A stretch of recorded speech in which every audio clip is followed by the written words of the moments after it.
am really happy to be here tonight. Is anybody else happy to be here tonight? Yeah. This is the best place to be on a Friday night.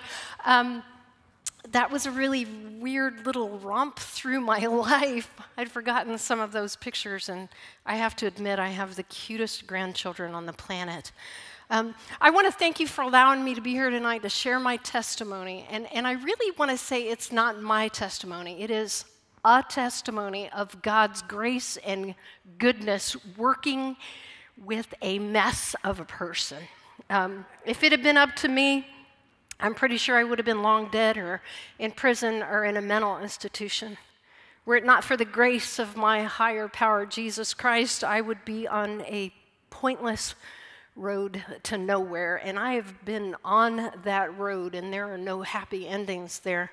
And were it not for the 12-step programs of Alcoholics Anonymous and Choose Recovery and all the other ones that I'm involved with, I don't know how I would have made it through this life or this pandemic or today.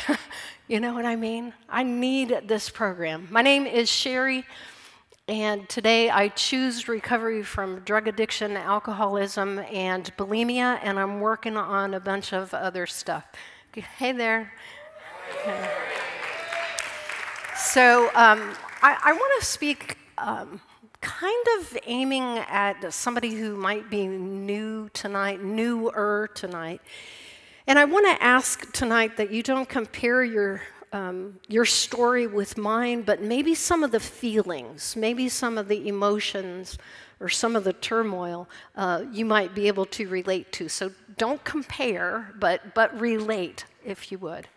So I was born in Columbus, Ohio. I was the fourth kid in an Irish Catholic family. We say we have our kids 9 months and 15 minutes apart, and that was absolutely true. And I always knew from the very beginning that I was different than my brother and sisters, and not in a particularly foreboding way. I just knew from the get-go that I was different.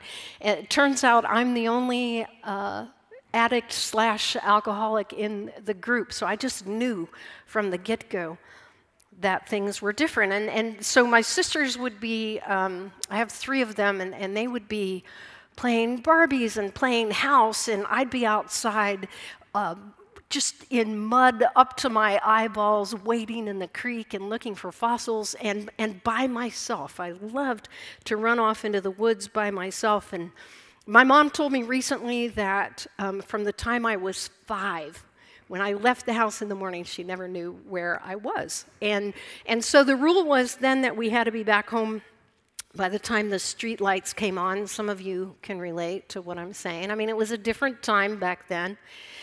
We didn't have a TV. My mother did not have a car. We were a close-knit, church-going family, and I heard the gospel in some form or fashion literally every day of my life. And I have some great memories from childhood. I had good parents. We played touch football. I worked on my uncle's pony farm. It sounds like I would be this happy, well-adjusted child, and you would be wrong if you thought that. I had a real rebellious streak. How kind people would call me ornery. But there was just something inside of me that was contrary to any authority in my life. I bucked against authority, and I'm still not crazy about it. I described it, I said I was always in the trouble with the nuns, the neighbors, and the nanny. We didn't have a nanny. It just sounded good, but spankings didn't help. Grounding didn't help. Extra chores didn't help. I wanted to do what I wanted to do, and I was always willing to accept whatever the consequences were, because I wanted to do what I wanted to do. Can anybody relate to that? Okay, all right. I wanted to make sure I wasn't alone. Now, I think my parents became very tired and frustrated with me. I would have strangled me if I was my kid. And I was moved from school to school to school to find a fit, and that fit never happened. And then after years of different Christian schools and different Catholic schools, after years of being chased down the hall by nuns, I was so sick of hearing about God. And you know what I was really sick of? Being threatened with God. And so I'd had as much of it as I was going to take, and I rejected it all. I rejected any belief in God whatsoever. So I guess I would have called myself an agnostic then.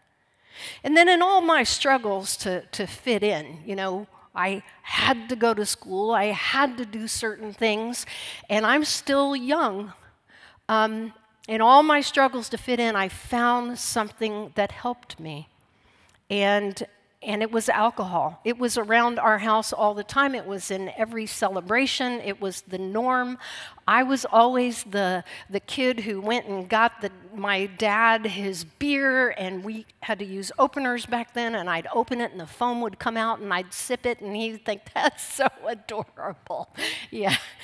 And from the time I started drinking, I didn't drink like anyone else. Well, first of all, because at the age of 10, I broke into the kitchen at my Catholic school and stole some altar wine. Guys, that is 18% alcohol, that stuff.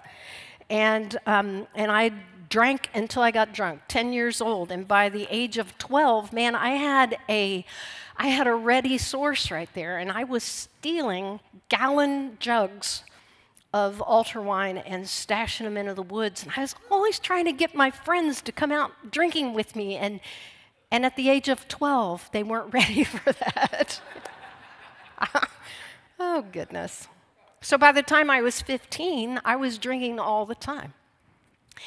And some of you have heard me say this before. We drank to get plowed. You know what I mean?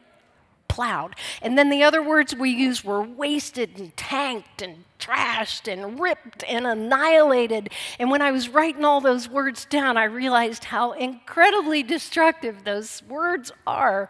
And I was destroying my life. I was destroying my relationships. I was destroying my future.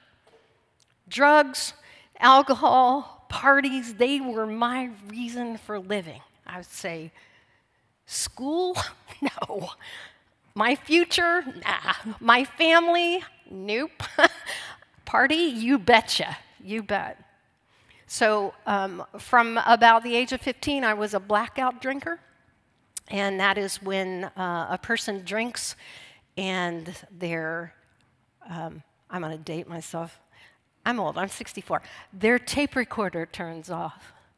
So I could never remember what I'd done, what I'd said, who that was. You get my drift. I blacked out all the time, and I thought everybody did. I just thought everybody did that.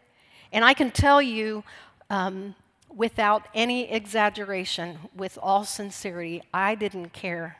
I didn't care who I upset. I didn't care that my parents laid awake at night wondering if I was going to come home in one piece. I didn't care. So I'm going to fast forward to the downward spiral at the advanced age of 21. And while my brother and sisters were working on their advanced degrees, beginning to make their way in the world, I was spiraling down and down, down at an accelerated rate. I was living in HUD housing. I was working a fast food job. I had already been married and divorced. I was in the process of losing custody of my daughter. I would have told you that my daughter was the most important person in the world to me, but my actions showed otherwise. Turns out I am no match for drugs and alcohol. No match. I'm no match for addiction. It beat the daylights out of me time and time again. Every time, I was thinking about this when I was writing this, I was thinking about a fighter that you see that just is getting pounded, and the fighter's on the mat and somehow claws his way up, and all the time everybody's watching, they're going, stay down, but no, he gets up again and takes some more. And that was me, man. I was beat down to the mat so many times, and somehow I would rise up to take some more. Now, my family never stopped loving me, but they stepped out of my life. They stopped helping. They stopped listening to my sad litany of troubles. They stopped answering the phone, and they stopped inviting me to family functions. And then when my worst drinking and drugging friends stopped talking to me, stopped inviting me out, stopped including me, I would just find the dingiest, darkest place I would find, surrounded by people just as miserable as I was. And I was hard and bitter. I was so angry at the way my life had turned out. Divorced and alone and uneducated and broke, and it is your fault because it is not my responsibility.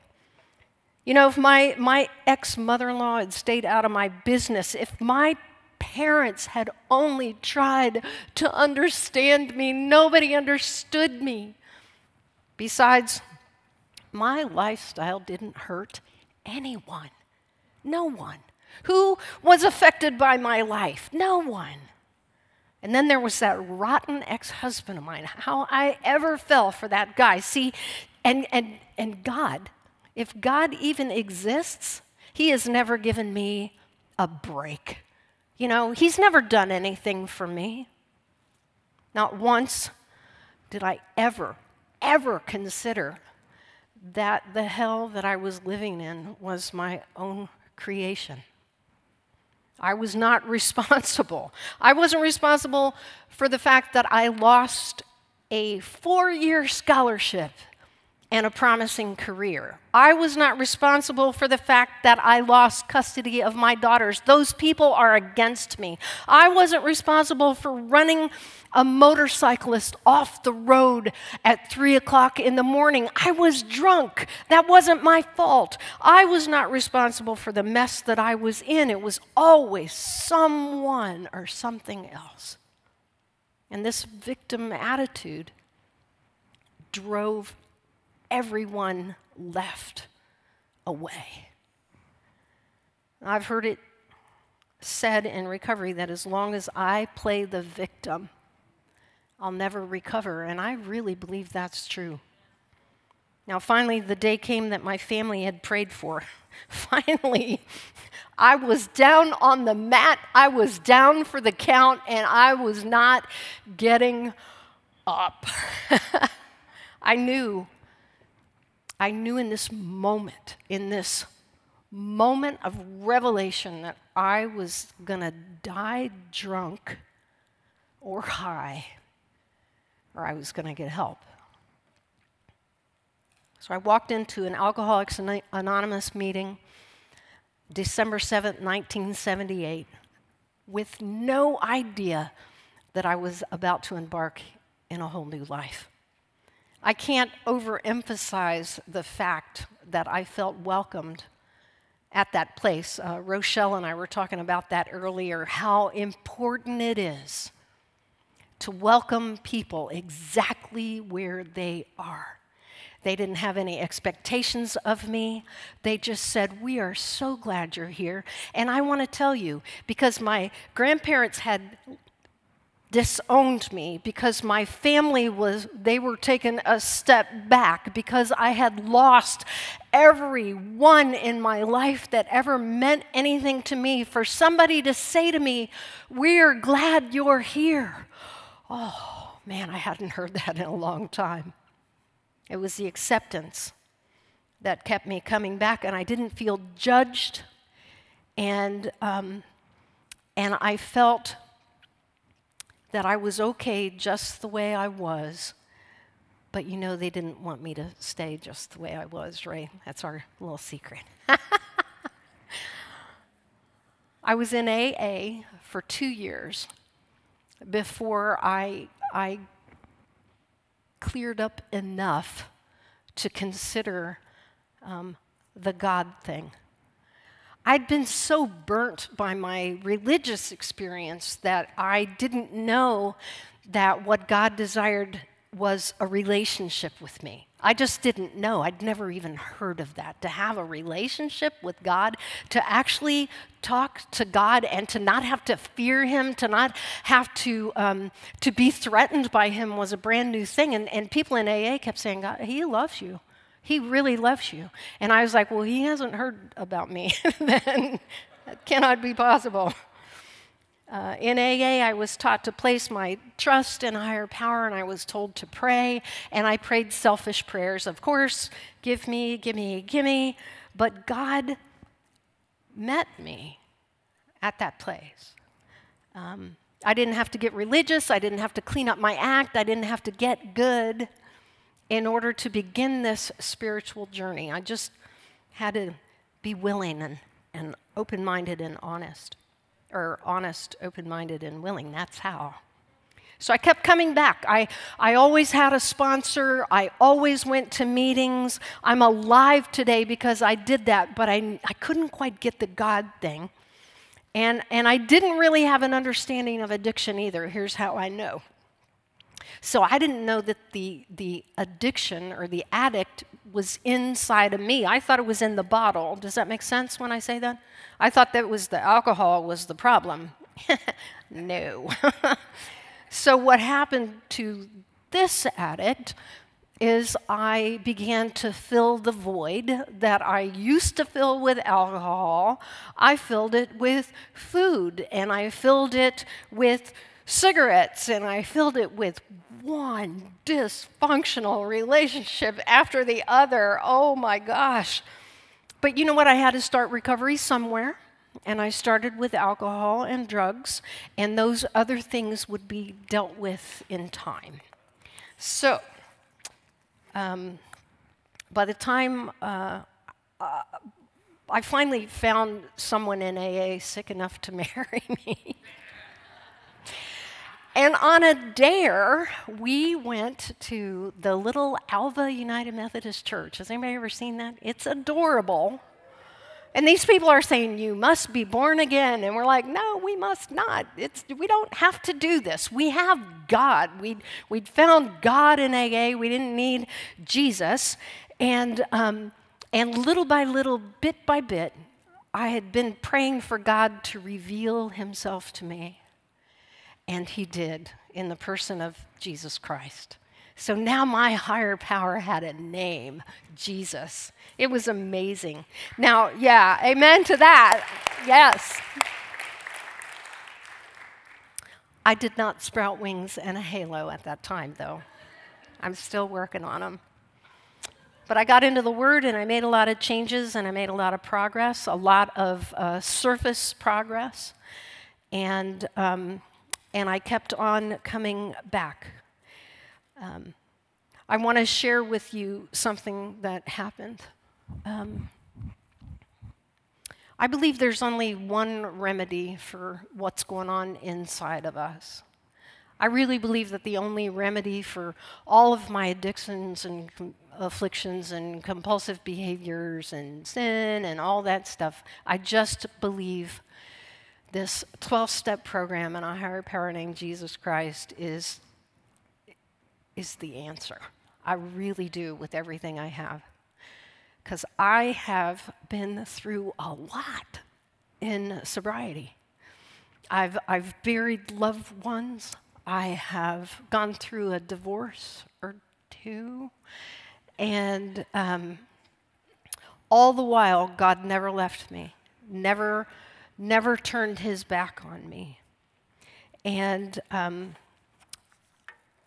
had a friend who, along the way here, I don't know, I think I was like 20-some years sober at the time, and I think I have AA, and I have Jesus. So I have everything I need. But she invited me to come to this place called Grace Church, to a brand new ministry that was starting, called Celebrate Recovery. And guys, I didn't think CR could do a thing for me. I mean, seriously.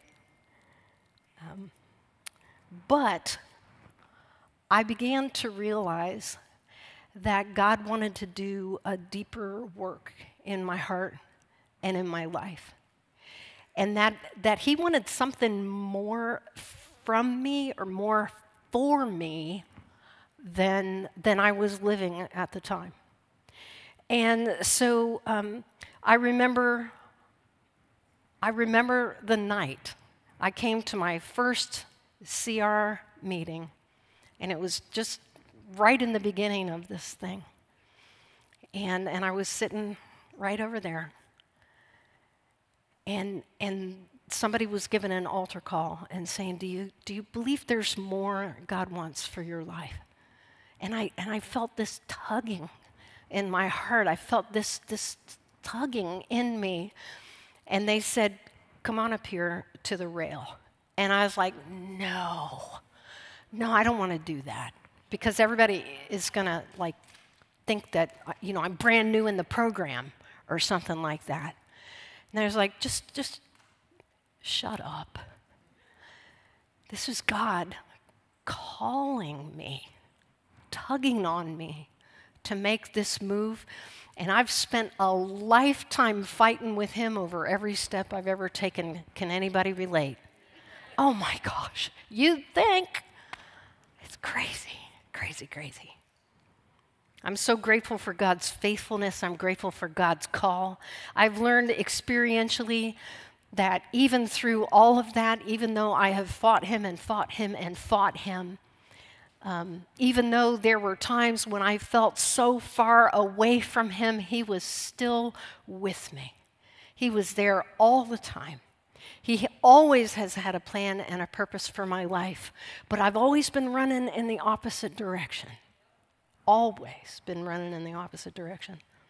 So what happened that night was I came up to this rail and I, again, for the millionth time, surrendered my will and my life over the care of God. I abandoned as much of myself as I could to as much of God as I knew. And I knew something amazing was going to happen. Since then, God has shown up and shown off in ways that I never could have imagined.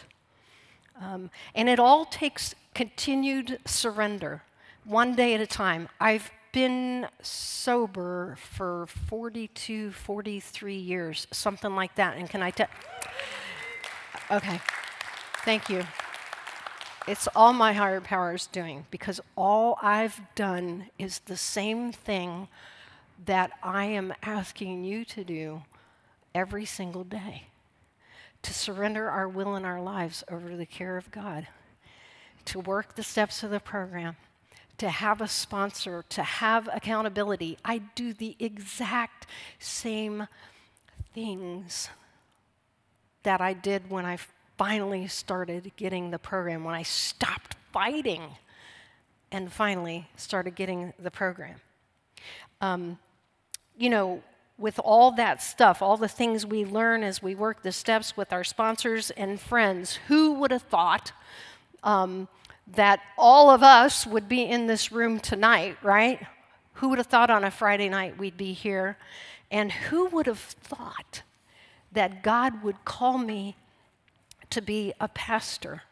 I pastor the Shores campus of Grace Church. Shout out to the Shores. Only God, only by surrender, only by stopping fighting what he wanted to do in my life all along. I have to tell you this because I was sober for so long, well, not drinking for so long before I finally said, okay, everything I've got, everything I am, everything I'm not, I'm yours. Please do something with this because I can't do it. And really, he's the only one who can. He wants to take us places we've never imagined before. as we surrender. And really, the fact that God would use rebellion and fear and alcoholism and addiction and adultery and divorce and shame, all to glorify his name. Only God can do that. I've been able to travel the world to talk about recovery, and I think the coolest news out of all of this, and I really pray that you'll hear this, there is not a sin on this planet that disqualifies you from being on mission for Jesus Christ. We're all called to be on mission. He's forgiven them all. And so I don't know where your journey is going today, but I want to tell you, buckle your skates. You hang in there, you keep surrendered. He's going to do amazing things that you could have never imagined. Now, I want to call the band to come up. And I want to say to you, maybe you feel right now that you're still far from God, and that's okay because he is close to you. Maybe you feel like you've done something that completely disqualifies you from God's love, but I want to tell you, he loves you anyway.